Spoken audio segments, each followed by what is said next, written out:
在新政的期间，要受不少国军甲海巡人员坚守职务伫值班。总统蔡英文专工去海巡署深澳渔港安检所，也有陆军干道指挥部，感谢这人员辛苦的付出，让百姓会当安心过年。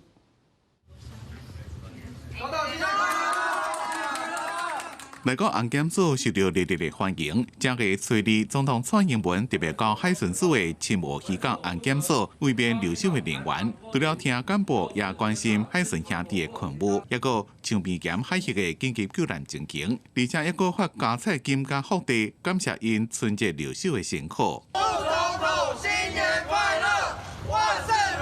特别跟他介绍我们的救难英雄，我们的头人很年轻，可是已经救了很多人。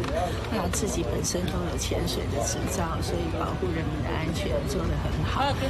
关子部，加油！那关心海巡兄弟，蔡总统也到陆军干道指挥部为免留守的国军官兵，了解因普通时正式训练的付出甲成果。港官也发加菜金加福袋，感谢因辛苦的付出。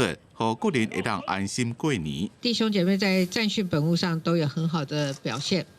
那么最近更执行的河防战备等任务，来强化部队的应变能力。我也要期许各位勤训精练，持续拿出高水准的表现，让国人对国军更有信心。